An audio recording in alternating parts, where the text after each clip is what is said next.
Okay, I'll admit before we even get started on this review that I've never seen anything involving Dune, be it the films, TV shows, or novels, nor have I really felt the need to take in any of those things, despite my love for sci-fi.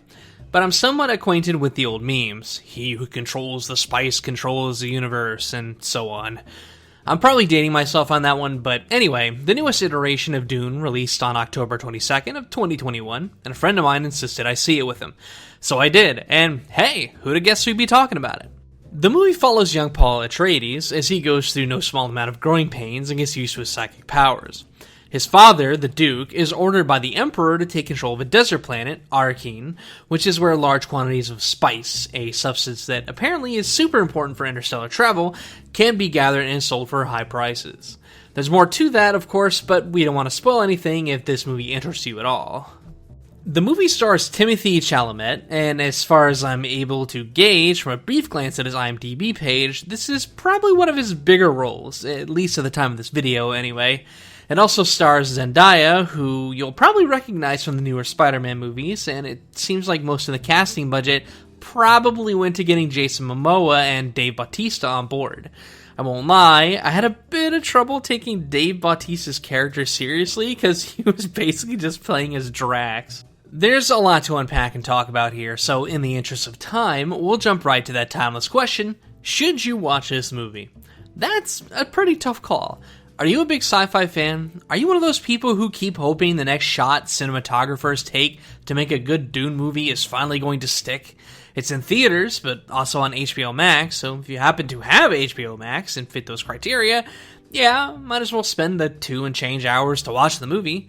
Ultimately, however, I can't really recommend watching the movie even if you're slightly curious about it.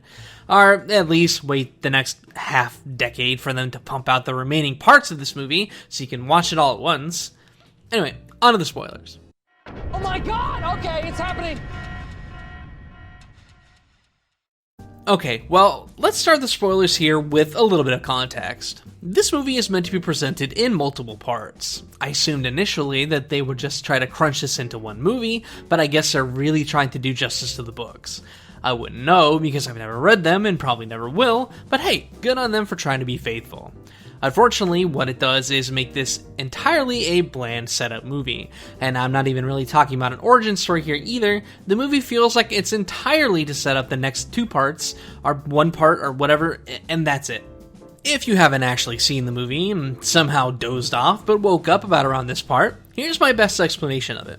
It's like watching the first Captain America movie, where Steve Rogers goes through his youth wanting to join the army, his time in boot camp, and becoming the man we know later as Captain America. He becomes Captain America, but before we get to the part where he's officially joined the war, the movie ends. Welcome to Dune 2021, Part 1, which is a huge problem because the movie's biggest flaw right out the gate is that there's almost nothing of substance here. All of it traded away on the bet that people will want to see the next 1, maybe 2 parts. Is it 1 or 2 parts? I honestly can't be arsed to check. Dune as a whole just isn't important enough to me. I'll let the sequel, or sequels, speak for themselves if they ever drop.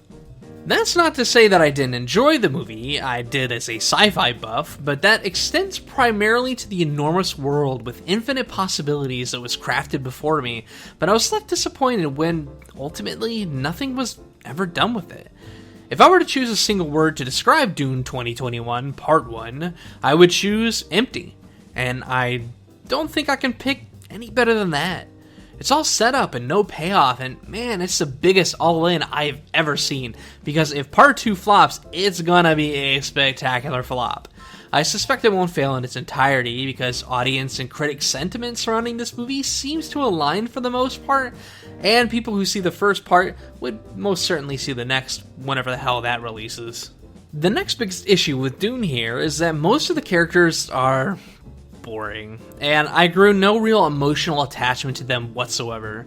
I'll give the movie credit, it tries really hard to make me give a shit about Paul and the myriad cannon fodder that seems to surround him for the entirety of the movie, but each attempt failed to land, and that sort of thing doesn't really bode well for prospective sequels.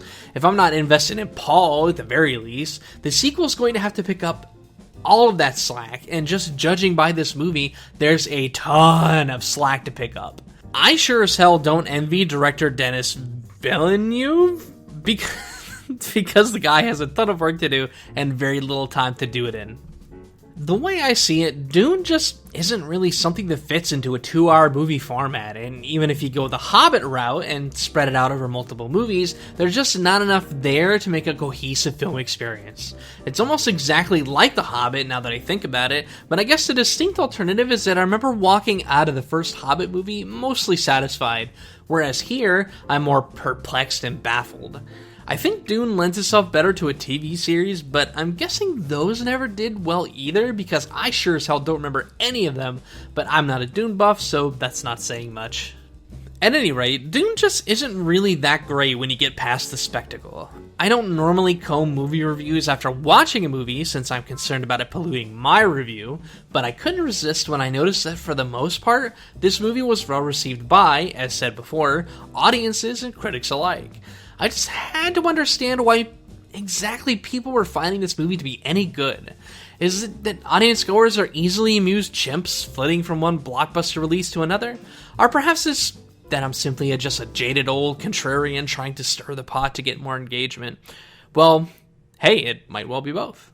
One of the sentiments I noticed in a lot of the aforementioned reviews on both critic and audience side is that Dune, as a movie, will satisfy Dune fans, but bore general audiences. I agree with that in large part, but why they'd go out of their way to gamble $165 million on the hopes that people beyond the 5 or 6 Dune fans would enjoy it is beyond me.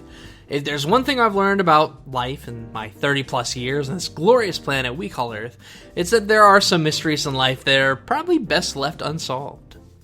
Thanks for hanging out with me today. If you want more chunky beef, be sure to subscribe here or follow me on Twitter, link in the description below. See you soon.